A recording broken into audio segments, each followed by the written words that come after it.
Watch closely. That pale, scrawny, shirtless man puffing across the finish line is Heinrich Himmler, the same man who demanded a master race of tall, blonde, blue-eyed Aryan warriors. He looks nothing like them. Yet this is the architect of the Holocaust, the man who turned racial purity into an industrial killing machine. How does the weakest link become the high priest of the master race? Stick around, because this story is darker, stranger, and more ironic than you can imagine. Born in 1900 to a middle-class Catholic family, young Heinrich was everything his future ideology despised: sickly, bookish, hopeless at sports, and plagued by stomach cramps that would torment him his entire life. He failed as a fertilizer salesman, raised chickens, devoured occult books and Germanic myths. Then Hitler gave him the SS in 1929, a tiny bodyguard unit. Himmler didn't just grow it. He transformed it into a religious order of racial purity. New recruits faced skull measurements, ancestry checks back to 1750, and brutal physical standards. Himmler literally called it selective breeding for humans. But the man setting the standards? The same awkward figure you just saw struggling at Bad Tulls. His own men nicknamed the ideal Himmler's type behind his back, and he wasn't it. Himmler founded the Aryan, an SS think tank that wasted millions searching for Atlantis, ancient runes, and proof that Aryans were a superior species descended from gods. He planned to replace Christianity with a pagan SS cult of blood and soil. Then came the real-world horror: Lebensborn, luxury maternity homes where racially perfect women gave birth to the next master generation. SS men were ordered to father as many children as possible. Aryan-looking kids were kidnapped from occupied countries and Germanized. The Race and Settlement Office decided who could marry, who could settle stolen Polish farms, and who was life unworthy of life. Millions were sterilized or murdered so the weak wouldn't dilute the blood. Himmler said in speeches that compassion was a Jewish weakness, yet this same man almost fainted watching a mass shooting he himself ordered.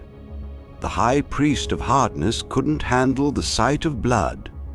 But the true horror lies in the numbers, the cold, hard facts that reveal the scale of Himmler's madness.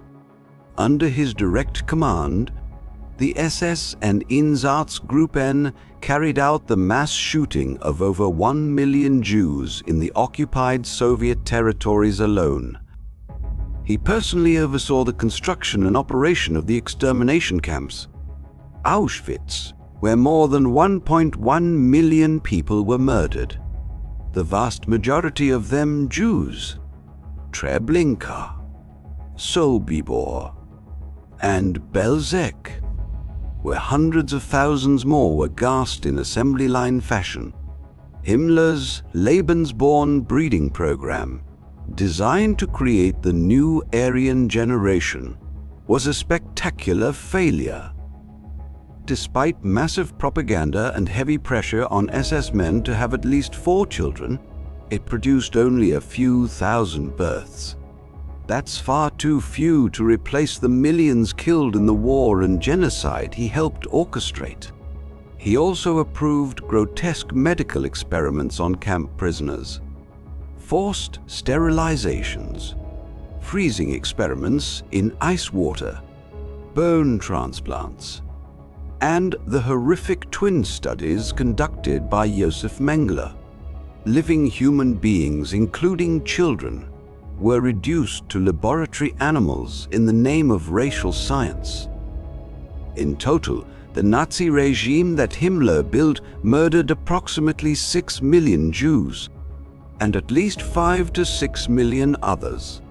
Slavs, Roma, disabled people, political dissidents, all sacrificed on the altar of racial purity. His obsession didn't strengthen the German race. It devoured Europe and destroyed his own country. By 1945, the delusion shattered. Himmler, the eternal bureaucrat, tried playing soldier and failed catastrophically. He betrayed Hitler in secret surrender talks, then bit a cyanide capsule like a coward when captured.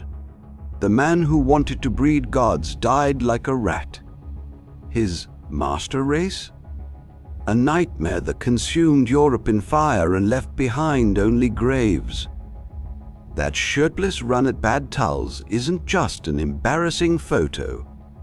It's the perfect symbol of Nazi Germany, an ideology so detached from reality that even its high priest couldn't live up to it. A frail, insecure man tried to engineer perfection and unleashed hell instead. History doesn't repeat, but it rhymes. Never forget how dangerous it is when fantasy replaces truth. That single photograph from Bad Tulls in 1935 remains one of the most damning images of the entire Nazi era. A frail, insecure man desperately trying to embody the master race he obsessively sought to create, yet falling so painfully short.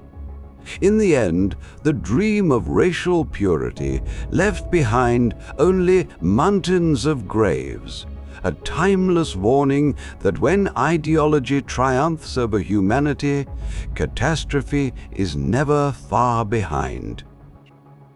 Thank you for watching Magnify History.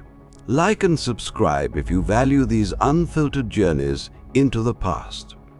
What dark chapter or figure should we magnify next? Let me know below. Until next time, stay curious and stay vigilant.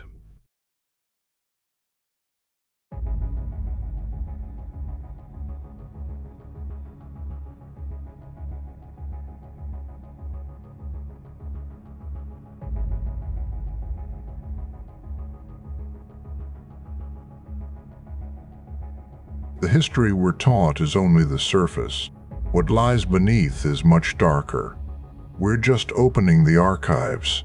Subscribe to Magnify History and join us as we bring the past to light.